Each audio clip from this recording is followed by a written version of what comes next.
Hey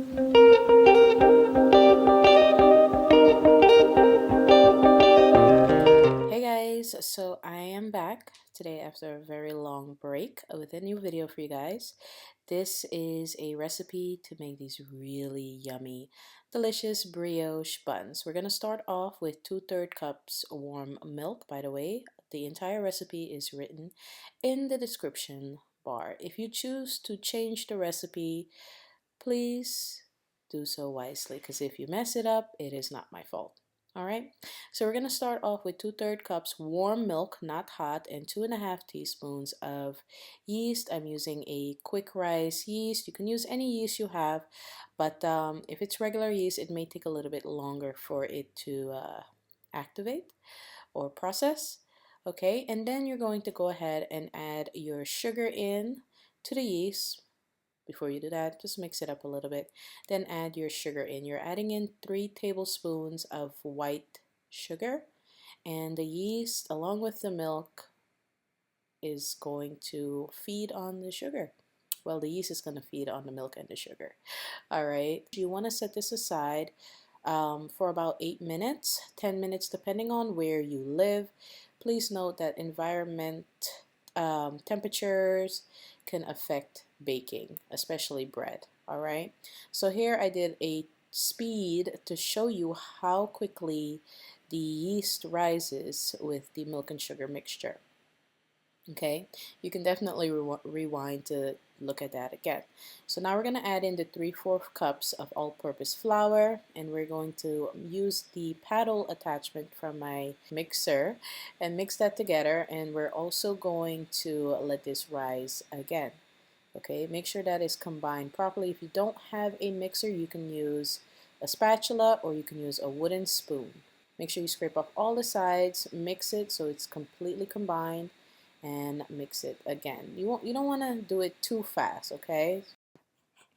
All right, once you have your milk, sugar, and yeast mixture mixed in with your 3/4 cups of all-purpose flour, you're going to want to cover that. You can use saran wrap if you want to, but I just can't fight with that stuff, so I'm using a glass pot cover, and I'm going to let that rise for about 30 minutes in a warm place, okay? Make sure anytime you let dough rise, it's in a warm place. So it's going to look like this. It's going to look spongy-like and frothy. That's perfect. That's what you need.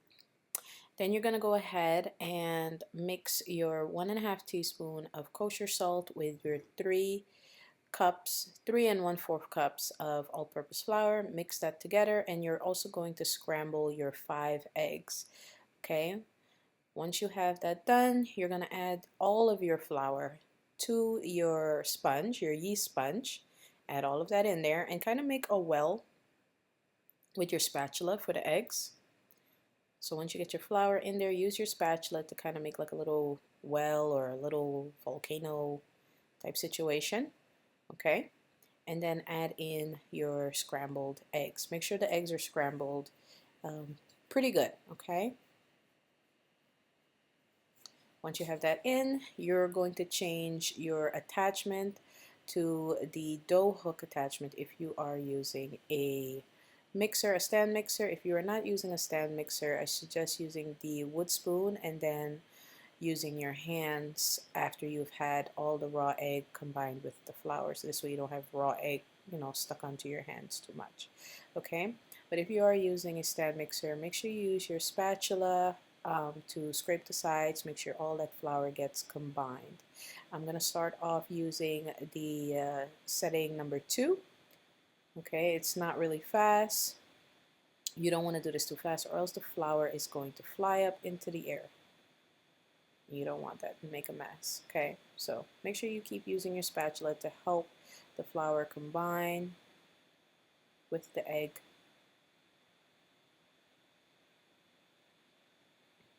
By the way, make sure you leave your 1 stick of butter out, okay, so it becomes room temperature so it could easily mix together with your flour. So 1 stick of butter or 8 tablespoons of unsalted butter. All right, so I'm gonna speed this up, not with the mixture, just a setting in editing, it's still on setting number 2, and we're going to make sure this all combines together, and then we're going to slowly add in our room temperature unsalted butter, 8 tablespoons of unsalted butter, or if you get your butter in a pack of 4, 1 stick of butter. Make sure you check the label on your butter. It will show you if it's 8 tablespoons per stick, okay? So we're going to combine our butter a little bit at a time. At first it's going to look super greasy and a little off looking, like something's wrong. I promise you nothing is wrong, okay? But you're going to need your spatula to help you. If you're doing this by hand, first start off with your spoon, your wooden spoon, and then move on to your hand once you have all that butter combined, because your hands are going to be super greasy. Okay, so here I'm adding in the rest of the butter, and I'm gonna let that go on number 2 and combine completely. Your dough should be very smooth and shiny. All right, you know you're getting good dough once it starts pulling away dough from the sides and your bowl is starting to look a bit clean on the inside. That's how you know your dough is doing what it needs to do and you're doing the right thing, okay? It will be a sticky dough, just so you know. You don't want this to be dry. You also don't want this to be too wet. Just look at the consistency here. This is like what you need. You don't want it to be too wet. You also don't want it to be too dry and crumbly. So we're gonna let this mix. After we add the butter, we're gonna let this mix for about 5 minutes, maybe 8 minutes, depending on, you know, what you got going on, okay? If it's going to take you a little bit longer, do it up to 8 minutes. If you're doing it by hand, you know, keep kneading until the sides of your bowl get clean.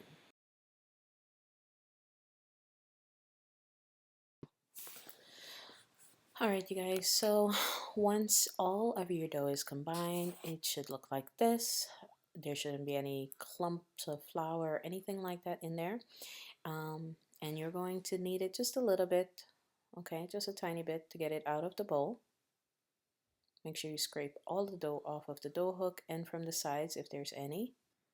You may or may not hear my husband snoring in the background, just so you know. That is him. Okay. Um, but take your dough out of the mixing bowl. If you want, you can use a fresh bowl. That is totally up to you. But I don't see the purpose of dirtying a whole other bowl. So we're going to scrape out all of the dough, put it on a plate, okay? Or on your countertop if it's clean, or on your cutting board or marble cutting board if you have one. Okay, totally up to you. But a plate is just easier to clean than a whole big bowl with dough in it and oil and stuff. All right, so we're gonna kind of fold the dough into itself like this, and we're gonna make like a big dough ball.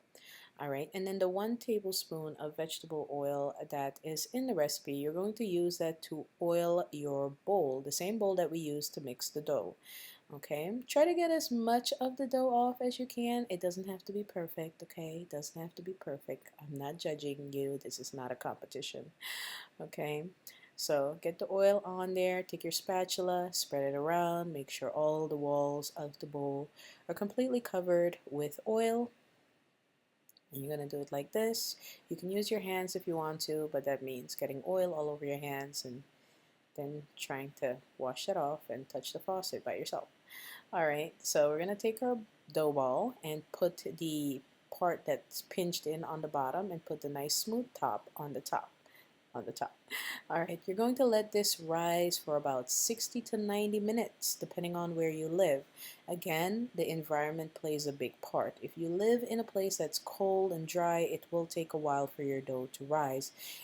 I suggest warming up your oven in a low setting, taking it off, waiting about 5 to 10 minutes, and then using your warm oven to help make your bread dough rise, okay? Newer ovens and stoves come with a bread proofing option. My oven comes with that. It's super awesome. So if you live in a cold, dry environment, definitely try to use your oven to help make the bread rise. So start your oven on a low setting. Keep it on for about 20 minutes. Take it off. Wait about 5-10 minutes. Make sure, put your hand in there. Make sure it's nice and warm and comfortable. And then put your bread dough in there, and it will work almost like a self-proofing oven. Okay. So we let this rise twice. The first time 60 to 90 minutes. The second time 45 minutes. This all depends on your environment. So if something doesn't go right, it's probably because it's either very cold or very cold and dry in your house. Okay, so make sure you flour your surface before putting the dough out. You guys saw I just kind of let it fall out of the bowl itself, and we're going to kind of fold it in on one side and create a very long log, almost like we're making a really long loaf of bread. Okay, and we should be able to get at least 10 to 12 rolls out of this log. Okay, this bread log loaf. All right, so you can use a pastry cutter. My pastry cutter was in the dishwasher, so I just used a knife, but use a pastry cutter if you have one. And this is how we're going to make our buns. So you're gonna fold it into itself. I hope you're understanding this. We want, yeah, like that. You fold it into itself like this. Okay, so we can get a nice smooth top. And then while you press and pull, you're going to widen this out. Also, you can use your countertop. Make sure it's clean, free of any debris, dust, hair. Just clean and disinfect your countertop before doing this. And then you can kind of push it down. If you want, you can use a rolling pin, but I prefer to just use my hands. You're just going to push it down, stretch it out. You want it to be about 4 to 5 inches across. Don't worry if it looks a little bit thin. It will get big. I promise you it will. All right, so we're going to cut out our other sections, and we're going to do the same thing. We're going to fold it into itself, get a nice smooth top, and then the bottom, you know, it's going to look a little crazy, but that's why it's the bottom. I really hope you guys are enjoying this video. I have a couple of other cooking videos scheduled for you guys. I just need to edit them and get them out. I know everybody's home, and you know, you guys are looking for ideas of things to cook. I'm not saying I'm gonna give you like a 30-day thing, but I'm gonna try my best and upload for you guys a little bit more. I am currently expecting, so you know, craving a lot of things that I have to make myself, which I'm okay with. I just trust making my food myself, especially now. So yeah, and if you have any negative or nasty comments, I suggest you keep them to yourself. They will be removed and you will be blocked immediately. Okay? We have too much going on in the world for more negativity. All right? So yeah, what you're going to do is tuck the bread dough into itself on the bottom, and we want to get a nice smooth top. Don't worry if it looks crazy on the bottom. We are focused on the top. We want the top nice and smooth.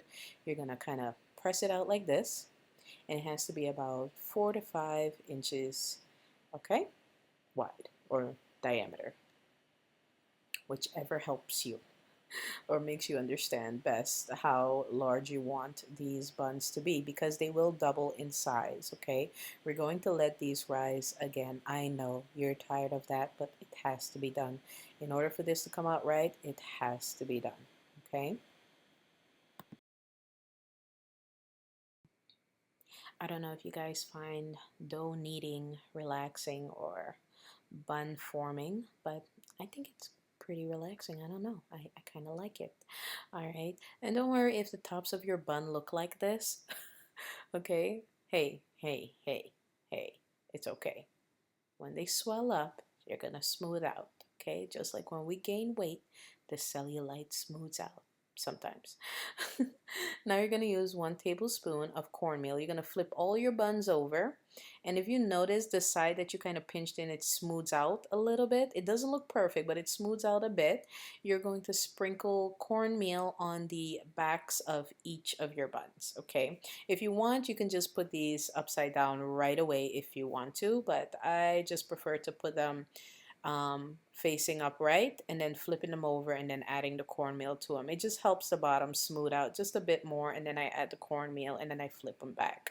So whatever works for you. Again, this is not a competition, okay? You do what works best for you.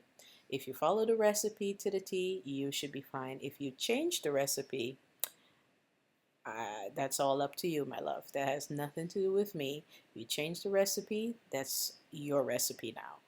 Okay, just want to get that out the way because I've seen that happen so many times where people change the recipes and things don't work out and then they come and complain about it, which makes no sense.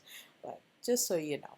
All right, so now you're going to use some saran wrap, which I despise, but we're going to use it. Do not put it tight on top of the bunch. You're just going to let it lay on top of the buns. Do not try to tighten it or nothing like that, okay? And then you're gonna let this rise for another 30 to 45 minutes depending on where you live. Check on your dough. It has to double in size. While that's rising, we're gonna go ahead and make the egg wash. I had an extra yolk left from another thing I was filming for you guys. So I used that extra yolk with 1 egg, mixed that up, and added 1 tablespoon of water. I really like how this egg wash came out, so this is going to be part of the recipe. So 1 yolk plus 1 egg and 1 tablespoon of water, and mix that up or scramble it. So look at the buns, they doubled in size, they puffed up. And now you're going to go in with your egg wash and lightly, keywords, lightly brush the tops of your bun. Do not, buns, do not press down on them. Don't do that. Very gently and lightly cover the entire top of your buns with your egg wash. You want to make sure you get this all over the bun, all over. Okay? And then optional, you can add sesame seeds or poppy seeds or whatever kind of seeds you like. I added sesame seeds. All right, so I'm going to speed this up just a bit if you want to watch me brush each bun, okay? And you don't need a fancy brush. A lot of these little brushes and things you can get from the dollar store. They do have a really nice selection of tools for baking that you guys can get. You can spend $5 to get measuring cup, get a basting brush, get mixing bowls, things like that. You don't have to spend a whole bunch of money. You don't have to have brand name tools and whatever. Okay, I use dollar store measuring cups and liquid measuring cups, and majority of the time they work out just fine. Okay, so don't drive yourself crazy trying to get anything fancy. And sorry about my arms, they have flour on them, so ignore that. And yes, my hands are super dry, especially now because I wash my hands like a psychopath. So there's that. All right, so we're gonna add our sesame seeds. I love sesame seeds, and you can add a little or a lot. I'm adding a good amount, okay? A good amount. Did you know they have black sesame seeds? I'm gonna try that one day. I'm gonna put black sesame seeds on the buns. The kids might think it's bugs, but whatever. I think it will look cool.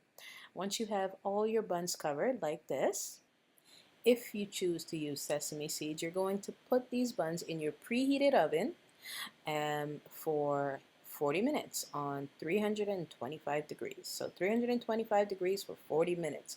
And this is what your end result should look like. Depending on your oven, you may have to add a little bit more time or less time because some ovens get really, really too hot, even if you put them at 325, and some ovens don't get hot enough. So check your buns. I did make a chicken sandwich with these buns, and yes, there is a recipe for this chicken breast. That will be your next video. I hope you guys enjoyed the video. If you did, give this video a thumbs up, comment down below, share with your friends, please. I'd appreciate that. And I'll see you very soon in another video in about a day or two. Love you guys. Bye.